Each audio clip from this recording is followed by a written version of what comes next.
Jama'a, yau dai mama ta muku bakilawa. Kin taɓa cin bakilawa ko kuma kin san wannan snack ɗin da ake kira bakilawa?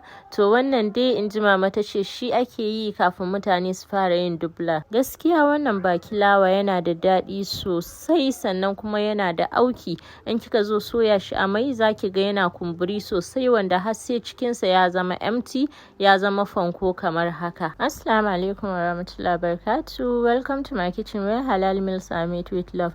Da farko dai in za ki haɗa wannan snack ɗin muna buƙatan fulawa kofi 2 wanda za ki iya doubling recipe sannan kuma za ki sa baking powder kaɗan wato half teaspoon duk da dai mama ba ta yi measuring nata ba.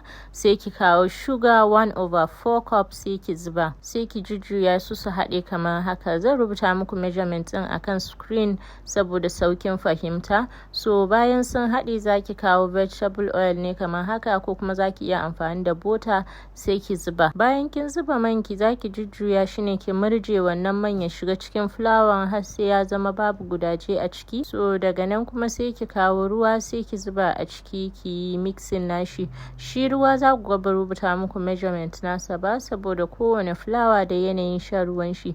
So za ki dinga sa ruwa kaɗan ne kina mixing nashi har sai ya haɗu ya zama dough.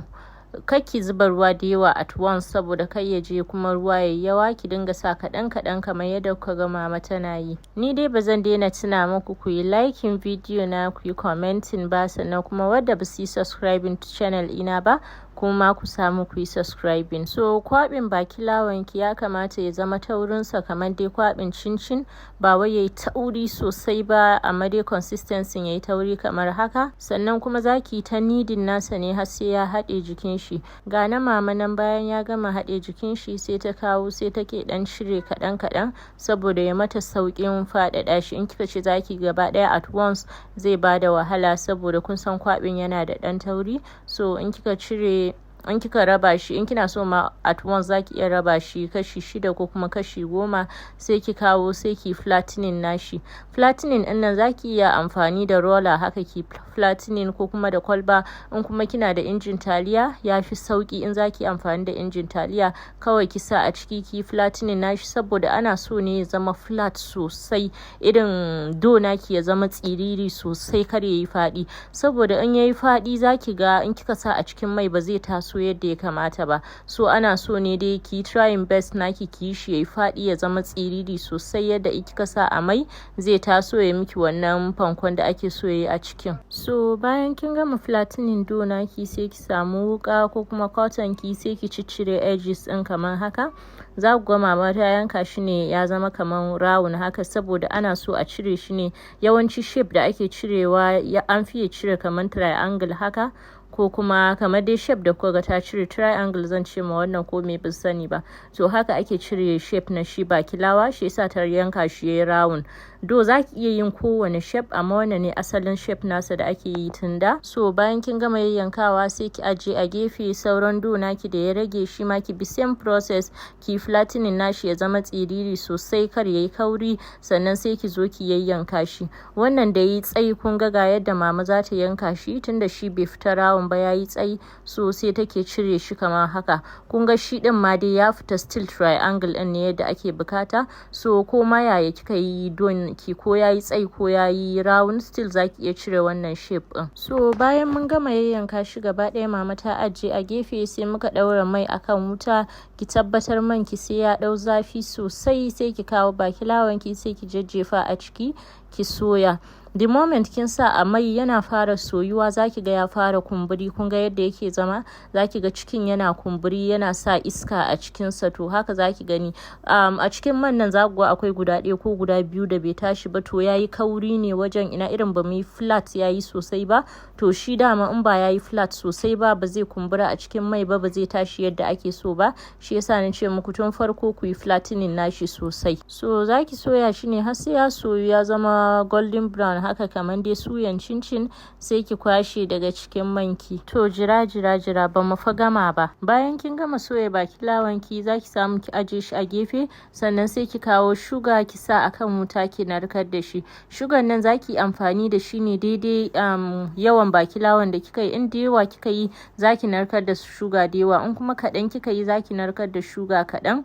So kamar yadda kuke gani shugan kawai zaki sa a tukunya ko kuma a koma mene zaki narkar, ki ɗaura akan wuta kina juyawa, ba zaki bar wurin bakar shugan nan ya ƙone. Haka zaki ta juyawa har sai ya narke, sai ki kawo ruwa ki zuba a ciki. In kika zuba ruwa a ciki zaki ga shugan ya daskare kamar haka. To kar ki damu, in har ya fara tafasa zai warware da kanshi. So the moment ya fara tafasa zaki dan dinga tattaba shi ne da lude ko cokali ko kuma abin da ke juyawa da shi kaɗan haka, yana ɗaukan zafi yana sake jikin shi. Zaki ga gaba ɗaya ya zo ya zama kamar haka. Sai ki samu lemun tsami sai ki matse a ciki.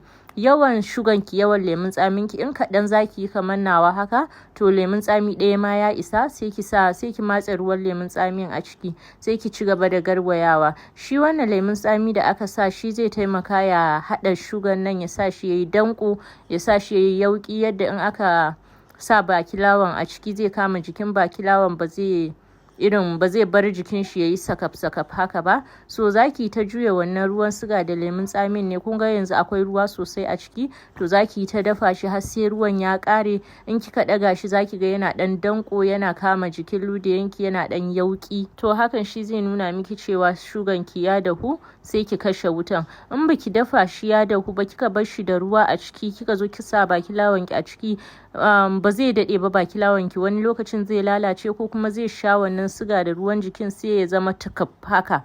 So amma in sigan ki ya riga ya dahu, ruwan jikin shi ya ƙare kafin kika kawo bakilawan ki kamar haka, sai ki sa a ciki.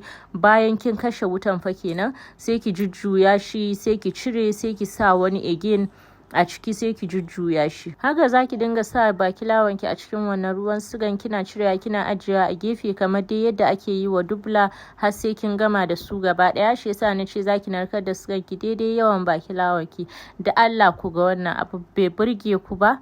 To ni dai ya burge ni, ga daɗi kuma. Gaskiya jama'a a tafawa mama irin recipe haka. To kar fa ku manta ku yi liking, ku yi commenting, ku yi subscribing, sannan akwai more recipes na mama akan page ina da kuma nawa. Duk mai son gani zaki iya duba page ina. Da fatan dai za ku gwada wannan recipe. Fi amanillah.